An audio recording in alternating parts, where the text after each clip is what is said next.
بسم اللہ الرحمن الرحیم۔ اللہ تبارک و تعالیٰ کے نام سے شروع جو بڑا مہربان نہایت رحم کرنے والا ہے۔ دوستو، حضرت عزیر علیہ السلام کو بابل میں عزراء بھی کہتے ہیں۔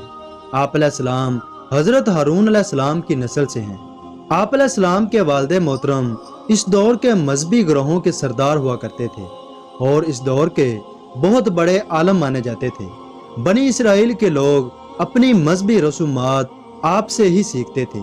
حضرت عزیر علیہ السلام کو اللہ تعالیٰ نے انسانوں کی ہدایت و رہنمائی کے لیے حضرت موسیٰ علیہ السلام کے بعد مبعوث فرمایا، جس کی وجہ سے اللہ تعالیٰ نے آپ علیہ السلام کو تورات کا بہت زیادہ علم عطا فرمایا تھا۔ اسی وجہ سے آپ علیہ السلام کو تورات کا حافظ بھی کہتے تھے۔ حضرت عزیر علیہ السلام نے اپنے والد کے گزر جانے کے بعد بنی اسرائیل کے لوگوں کو تورات سکھائی اور ان لوگوں کو ایک اللہ پر ایمان لانے کا حکم فرمایا، مگر ان لوگوں نے اس کے بدلے سرکشی کی۔ جب بنی اسرائیل کے لوگوں میں برائی حد سے بڑھ گئی تو اللہ تعالیٰ نے ایک بادشاہ کی شکل میں ان پر عذاب نازل فرمایا۔ اس بادشاہ کا نام بخت نصر تھا۔ اس بادشاہ نے بنی اسرائیل کے ان لوگوں پر حملہ کر دیا اور ان کو تباہ و برباد کر دیا اور بنی اسرائیل کے بڑے بڑے سرداروں کو قید کر لیا۔ ان میں حضرت عزیر علیہ السلام بھی شامل تھے۔ اس طرح کافی عرصہ گزرنے کے بعد جب حضرت عزیر علیہ السلام اس بادشاہ کی غلامی سے رہا ہوئے تو حضرت عزیر علیہ السلام اپنے گدھے کے ہمراہ اپنے اسی شہر کی طرف روانہ ہوئے جس کو بخت نصر نے بری طرح تباہ کیا تھا۔ جب حضرت عزیر علیہ السلام اس شہر میں پہنچے تو آپ علیہ السلام نے دیکھا کہ شہر مکمل طور پر اجڑا ہوا ہے۔ آپ علیہ السلام شہر کی تباہی اور ویرانگی کو دیکھ کر بہت دکھی ہوئے۔ وہاں پر آپ علیہ السلام نے ہرے بھرے درخت دیکھے جس پر پھل لگے ہوئے تھے اور یہ پھل پک کر تیار بھی تھے۔ بتایا جاتا ہے کہ یہ درخت انگور کی بیل کا تھا۔ چنانچہ آپ علیہ السلام نے کچھ انگور توڑ کر کھائے اور کچھ انگور ایک پیالے میں ڈال لیے، مگر اس وقت آپ علیہ السلام کو اس اجڑے ہوئے شہر کو دیکھ کر ایک خیال آیا کہ اس طرح اجڑے ہوئے شہر کو اللہ تعالیٰ کس طرح دوبارہ آباد فرمائیں گے۔ اس وقت آپ علیہ السلام کا گدھا جس پر آپ علیہ السلام سوار ہو کر جایا کرتے تھے وہ بھی آپ علیہ السلام کے ساتھ تھا۔ آپ علیہ السلام نے اپنے گدھے کو ایک درخت کے ساتھ باندھ دیا اور پیالہ جس میں آپ علیہ السلام نے پھل توڑ کر ڈالے تھے اس کو اپنے ساتھ رکھ کر ایک درخت کے نیچے سو گئے۔ جس وقت آپ علیہ السلام سوئے تھے اس وقت آپ علیہ السلام کی عمر مبارک 40 سال بتائی جاتی ہے، چونکہ آپ علیہ السلام کے ساتھ اللہ کا معجزہ ہونے والا تھا جو کہ رہتی دنیا کے لیے ایک مثال بننا تھا۔ چنانچہ اس نیند کے غلبے میں اللہ تعالیٰ کی طرف سے آپ علیہ السلام کی وفات ہو گئی۔ اس طرح اللہ تعالیٰ نے آپ علیہ السلام کو دنیا کی نظروں میں غائب کر دیا، یعنی اب دنیا کی کوئی بھی چیز آپ علیہ السلام کو دیکھ نہ سکتی تھی تاکہ آپ علیہ السلام ہر چیز سے محفوظ رہیں۔ چنانچہ اس طرح جب آپ علیہ السلام کو اسی حالت میں 70 سال گزرے تو ملک فارس کے بادشاہ کا اپنے لشکر کے ہمراہ اسی شہر سے گزر ہوا، تو اس بادشاہ نے اس سرزمین کو دیکھنے کے بعد اپنی قوم کے لوگوں کو یہاں پر بسنے کا حکم دیا۔ لہذا وہ شہر جو کہ 70 سال پہلے ایک بادشاہ کے ظلم سے اجڑا تھا وہ دوبارہ سے آباد ہونا شروع ہو گیا۔ اس شہر کے وہ لوگ جو کہ بادشاہ کے عملے کی وجہ سے ادھر ادھر بھاگ گئے تھے وہ بھی واپس آ گئے۔ اس طرح آہستہ آہستہ یہ شہر پہلے سے بھی زیادہ خوبصورت بن گیا۔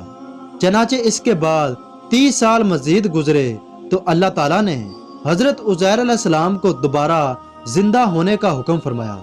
جب آپ علیہ السلام ہوش میں آئے تو آپ علیہ السلام نے سورج کی طرف دیکھا کہ وقت کیا ہوا ہے۔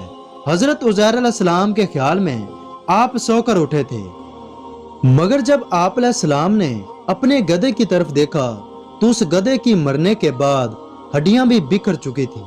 تب آپ علیہ السلام سوچنے لگے تو اس وقت آپ علیہ السلام پر اللہ کی طرف سے وحی نازل ہوئی کہ اے عزیر، کیا تم جانتے ہو کہ تم کتنی دیر کے لیے سوئے تھے؟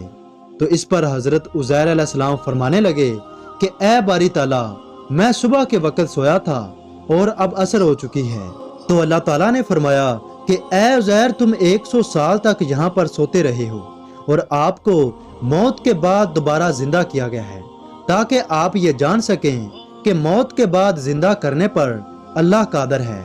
پھر اللہ تعالیٰ نے گدھے کی طرف اشارہ کر کے آپ علیہ السلام کو بتایا کہ جس کی 100 سال گزرنے کے بعد صرف ہڈیاں بچی تھیں۔ پھر اس کے بعد اللہ تعالیٰ نے اس گدھے کو زندہ ہو کر کھڑا ہونے کا حکم فرمایا تو اس گدھے کی ہڈیاں جڑنے لگیں اور اس پر گوشت آنے لگا اور وہ گدھا اللہ کے حکم سے زندہ ہو کر کھڑا ہو گیا۔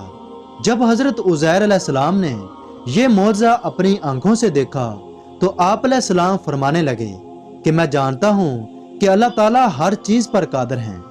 پھر حضرت عزیر علیہ السلام اپنے گدھے پر سوار ہو کر اپنے شہر کی طرف روانہ ہوئے جس کو آپ علیہ السلام نے تباہ و برباد ہوا دیکھا تھا۔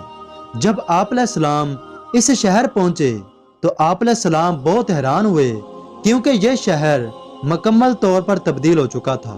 چنانچہ آپ علیہ السلام نے اس شہر کا دورہ کر کے آپ علیہ السلام اس طرف چلے جہاں پر آپ علیہ السلام کا مکان تھا۔ چنانچہ جب حضرت عزیر علیہ السلام اپنے مکان پر پہنچے تو وہاں پر آپ علیہ السلام نے ایک اباہج اور نابینا بڑھیا کو پایا جو کہ بہت ضعیف تھی۔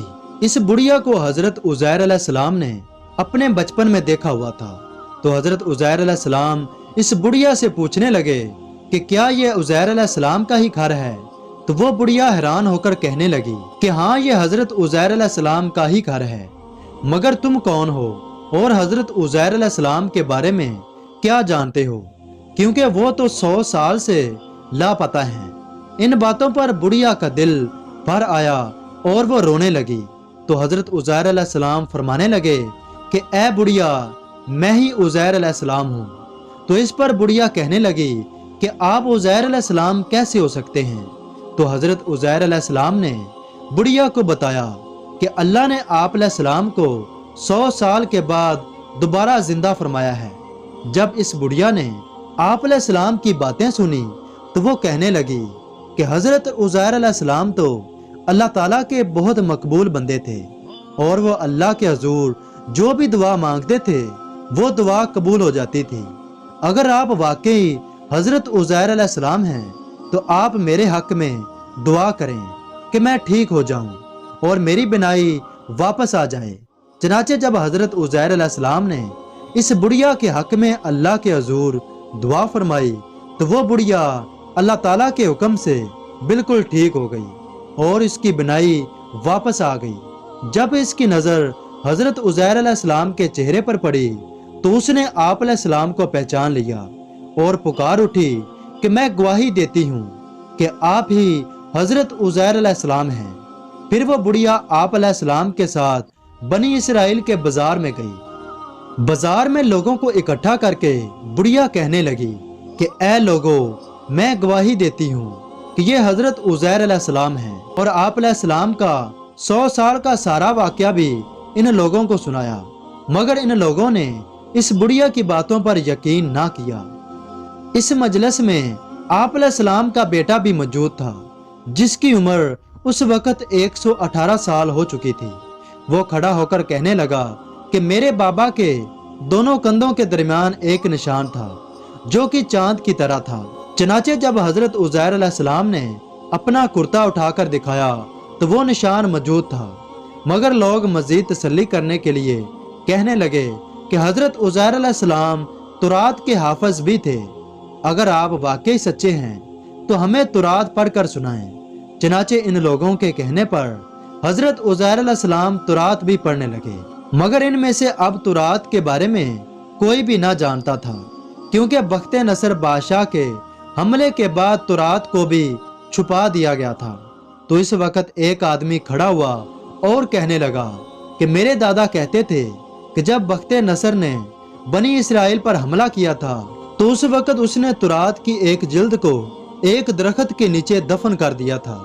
اگر آپ وہ جگہ بتا دیں تو ہم تورات کی اس جلد سے یہ پتہ لگا سکتے ہیں کہ آپ تورات کو صحیح پڑھ رہے ہیں یا غلط، جس سے ہمیں یہ بھی پتہ چل جائے گا کہ آپ حضرت عزیر علیہ السلام ہیں یا نہیں۔